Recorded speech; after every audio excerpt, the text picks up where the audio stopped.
कहते हैं कौन छुएगा उसकी परछाई, जिसको बचाने वाला साईं। दोस्तों, यह कहानी ऐसे सच्चे साईं भक्त की है जिसे देखकर आप सभी लोगों की आंखें फटी की फटी रह जाएगी। तो भक्तों, वीडियो शुरू करने से पहले सच्ची श्रद्धा के साथ कमेंट बॉक्स में ओम साई राम जरूर लिखिएगा। तो चलिए जानते हैं क्या हुआ उस दिन जब साईं भक्त का पैर अपने आप चलने लगा। दोस्तों, मेरा नाम विजय है और मैं बहुत गरीब हूँ।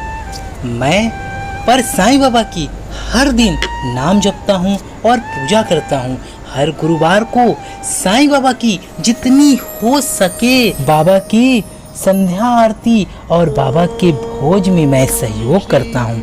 एक दिन की बात है, मुझे भूख लग रही थी और मुझे कुछ समझ नहीं आ रहा था कि मैं क्या खाऊं, क्योंकि उस समय मेरे जेब में पैसे नहीं थे। मुझे सामने एक पेड़ नज़र आया और उसमें कुछ आम फरे हुए थे। मैंने सोचा चलो अभी आम खाकर ही पेट को भर लिया जाता है, और मैं पेड़ पर चढ़कर आम तोड़ रहा था क्योंकि मुझे भूख तो बहुत लगी थी और मेरे पास पैसे भी नहीं थे कि अचानक मेरे पैर पर एक सांप आ गिरा, जिसके कारण मैं हड़बड़ाकर नीचे गिर पड़ा और मेरा पैर टूट गया।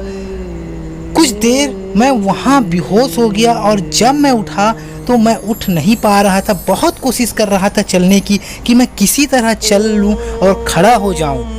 कुछ देर वहाँ से कोई आता जाता भी नहीं दिखाई दिया, लेकिन थोड़ी देर बाद मुझे एक आदमी दिखा और उसने मुझे देखकर पूछा क्या हुआ मुझे। मैंने उसे बताया और उसने फिर मुझे मेरे घर छोड़ आया। लेकिन मैं मन ही मन बहुत रोता रहा और यही पूछता रहा कि हे साईनाथ, मुझे भूख लगी थी इसलिए मैंने आम के पेड़ में चढ़ा और खाने की कोशिश किया, लेकिन मैं किसी के घर में चोरी तो नहीं किया, मेरे पास पैसे भी नहीं थे। मैंने ऐसा क्या कर्म किया है जो आज यह दिन देखना पड़ रहा है। मैं तो जितना हो सके आपकी ही भक्ति, आपकी ही पूजा करता हूँ और जानवरों गरीबों को भी जितनी हो सके भोजन कराते रहता हूँ, और तो और खुद कभी कभी मुझे भूखा रहना पड़ जाए मैं रह लेता हूँ, पर किसी को भूखे पेट अपने घर से जाने नहीं देता हूँ। हे साईं, अगर मैंने कुछ गलत कर्म किया है तो मुझे ले जाओ इस दुनिया से, पर यह दिन मुझे क्यों देखना पड़ रहा है। 2 दिन बाद साईं बाबा की पालकी निकलने वाली थी, मुझे पता चला और मैं उसके इंतजार में घर के बाहर बैठा हुआ था। तभी अचानक बाबा की पालकी यात्रा निकली। उसे देखकर मेरे आँख से आंसू आ गए। मैं साईं बाबा को हाथ जोड़कर नमन कर रहा था और मेरे आंसू धरती को छू रहे थे। मैं रोते हुए भी जय साईनाथ, जय साईनाथ, जय साईनाथ का नारा लगा रहा था।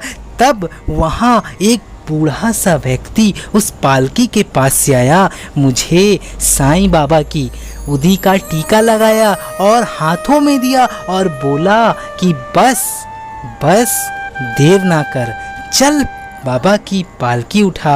यह सुनते ही मेरा मन अंदर ही अंदर रोमांचित हो उठा और पता नहीं क्या शक्ति मेरे अंदर आई और मेरे मुंह से जय साईनाथ का जोर जोर से जाप होने लगा।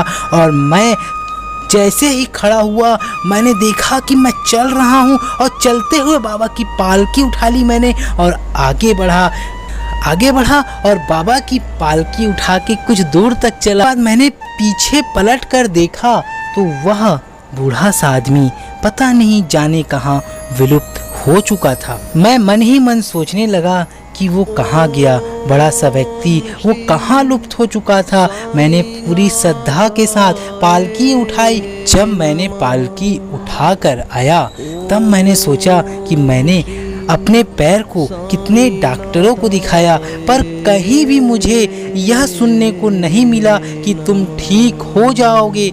हर जगह से बस डॉक्टर कहते थे कि आप कहीं और जाओ और अच्छे डॉक्टर को दिखाओ, लेकिन साईं का वो चमत्कार था जो आज मैं अपने पैरों में खड़ा था और बाबा की पालकी भी उठा लिया था। मुझे एक आदमी ने फैक्ट्री में चलने को कहा और वहाँ मुझे साईं की कृपा से नौकरी मिल गई। मैं धीरे धीरे रोज गरीबों को भोजन और साईं के दरबार में राशन सामग्री पहुँचाने लगा। साईं बाबा मुझे स्वप्न में दिखाई दिए और उन्होंने कहा, बस सच्चे और अच्छे काम करते रहना, मैं तुम्हारे साथ सदैव हूँ। इसीलिए तो कहते हैं भक्तों, जब आप किसी भूखे व्यक्ति या किसी भूखे इंसान को खाना खिलाते हैं तो वह स्वयं शिरडी के साईं बाबा खाते हैं। इसीलिए तो हम कहते हैं भक्तों, आप जितना हो सके हमारी साईं सेवा आश्रम में सहयोग करें और हम ज़्यादा से ज़्यादा गरीबों का पेट भर सकें और किसी भी बच्चे को भूखा पेट ना सोने दे सकें और उनकी छोटी छोटी खुशियां भी पूरी कर सके और तो और उनकी जीवन खुशहाल कर सके। इसी के साथ हम मिलते हैं कोई और साईं की सत्य घटना के साथ। तब तक के लिए जय साईं राम।